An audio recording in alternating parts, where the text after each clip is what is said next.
Hey Yang Gang, KMO here with another Out of My Head video. Tonight is the big night. It is Debate 3 in Houston. Andrew Yang's been there for a while. Support Yang, I'm told, is the hashtag of the day.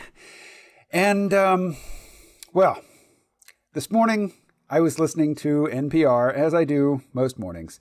And as I mentioned in my conversation with John Michael Greer, NPR is my only direct regular contact with the mainstream corporate media. And I know that NPR gets some government support, and it is supported by, by subscribers, by listeners, but they also take a lot of corporate money, and they do adhere to the same restrictions in terms, the same Overton window, basically, as the corporate outlets, the strictly, obviously corporate outlets, but they're pitched at people with slightly longer attention spans. Which is me, I guess. Anyway, they were talking about the upcoming debates. And really, of course, they were only talking about the frontrunners, Joe Biden, Bernie Sanders, and Elizabeth Warren. Occasionally, they might mention Buttigieg or Harris, but really just the big three.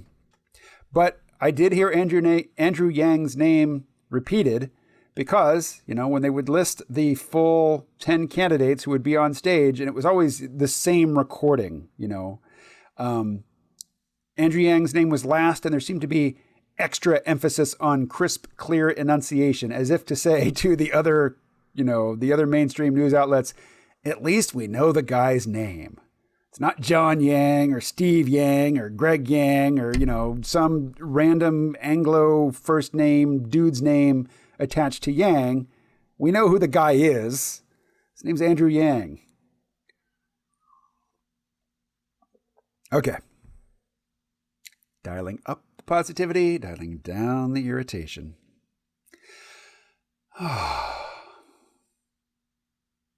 So, what really caught my attention in the NPR discussion this morning of the upcoming debate is they described Joe Biden as a fragile frontrunner. Now, what I think they meant to communicate was that Sanders and Warren are, they've been swapping back and forth between second and third place, and Joe's lead, while it started out strong, is not remaining strong.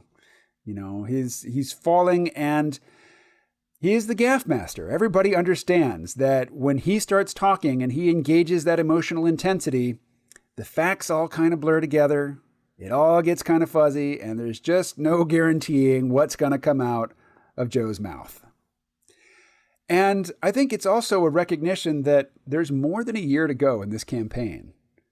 There is no anointed one in this campaign. Joe's the closest thing we get to an anointed one, but, the last time around, there were 4 candidates to start with. And really, by the time the actual primary started, there were only 2. It's not going to be the case this time. So, Joe's really going to have to hang in there. And all the pundits, all the DNC, mainstream, neoliberal, Clintonista, Democrat establishment, they are going to do their best to prop him up, and he's sure going to need it. But there's a long way to go. And I don't think a lot of people have much confidence that Joe's got the physical or the mental stamina to cross the finish line.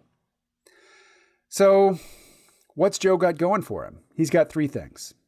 1, he's got Obama nostalgia. He was Obama's vice president, and even though Obama didn't want him to run, he is basically the only candidate who can claim the mantle of, I can take us back to the Obama years. Electing me is, it is undoing the whole Trump debacle and starting over back at the end of the Obama presidency.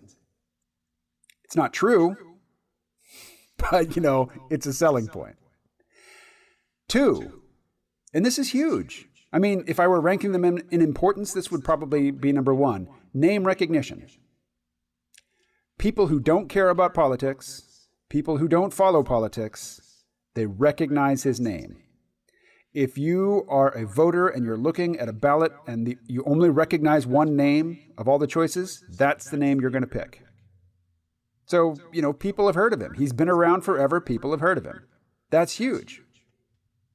I mentioned in a different video of where I was talking about food. I went to a farm-to-table restaurant with my ex-girlfriend, and we were talking about various things, and I mentioned Andrew Yang, and she said, "Who?"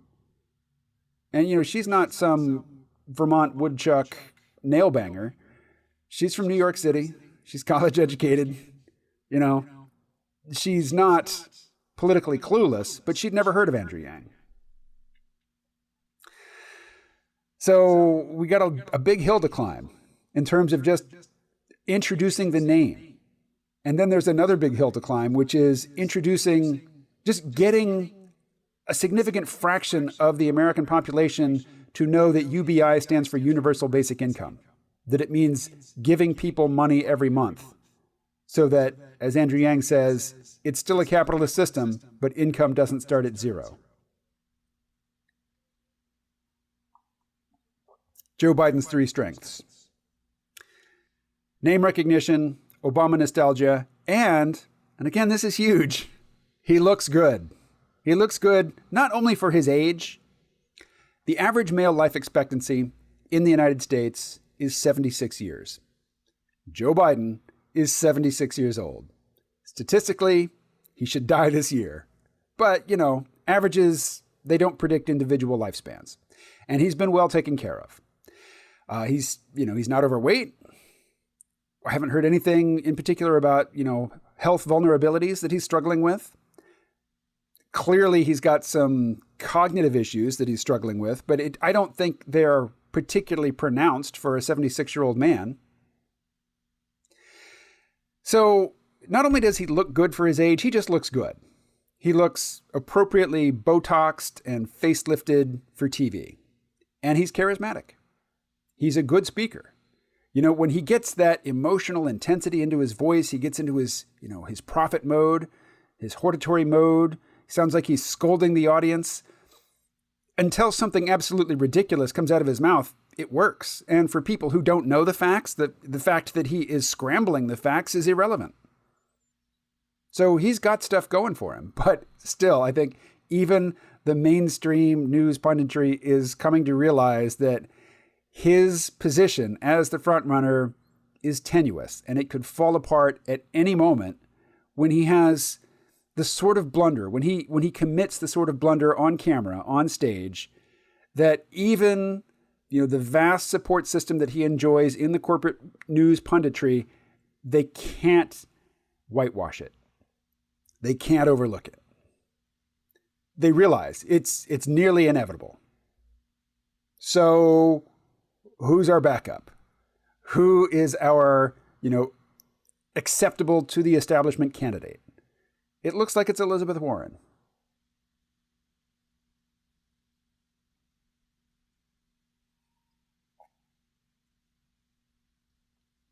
So this is the first video that I'll do today. I'm definitely going to post something else tonight, either during the debates or after the debates. It might be several short videos. It might be one big roundup. But tonight you will get my molten hot, straight from the oven hot take on the debates. And no alcohol will be involved because I cannot allow irritation and anger to grab a hold of me and derail my whole thought process, which, watching the debates, watching any sort of corporate news propaganda, any sort of corporate perception, worldview management irritates the living shit out of me. So I'm going to have to be extra careful and conscientious about not getting really pissed off while watching the debates. Hopefully they'll let Andrew Yang speak, which will elevate my mood. I'm going to tag the Yang Gang in this, so I should say a little bit more about Andrew Yang. If you follow Andrew Yang, and you probably do if you're watching this video, you know that when he's on, whatever mainstream news outlet he happens to get on, he says the same things. The things that he says are scripted and rehearsed, and he's had lots of practice at saying them. He says the same things again and again. And yet he somehow manages to keep it fresh. It seems genuine and sincere, which I think is the key. He actually believes the things he's saying. He's not saying something that has been, I mean, it probably has been focus group tested. But it's still, it was tested to refine the message, not to decide what the message will be. So he believes what he's saying. And he just has a positive personality, which I admire. I've expressed in this video already that dealing with mainstream corporate politics and, its coverage in the corporate media is profoundly irritating to me. It is a psychic splinter in my mind that irritates me. And he's so much closer to it than I am. And yet he's like that lotus flower that grows up out of the muck and yet is unstained by it, which is, for me, his strength. But I have to recognize and admit that I am not representative of the electorate. What appeals to me will not appeal to most people. I don't like some of his slogans. I don't like secure the bag, which I know he didn't come up with. And I don't like not left, not right, but forward. To me, that is vacuous nonsense on the level of yes, we can. That is useless to me. But he also talks about sports. I don't watch team sports. I don't care who wins what game or what championship. But I recognize that other people do, and he's connecting with people. With these vacuous feel-good slogans, with tweeting about basketball, he is connecting with people. And I approve that tactic. Because he can do it with, I fully believe that Andrew Yang really does like team sports, that he really cares who wins what game or what championship or whatever.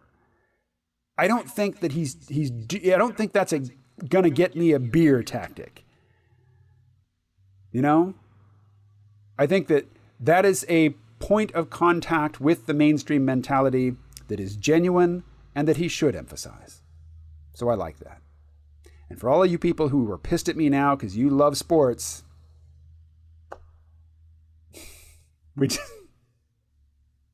no point in going there. All right, I will talk to you again tonight.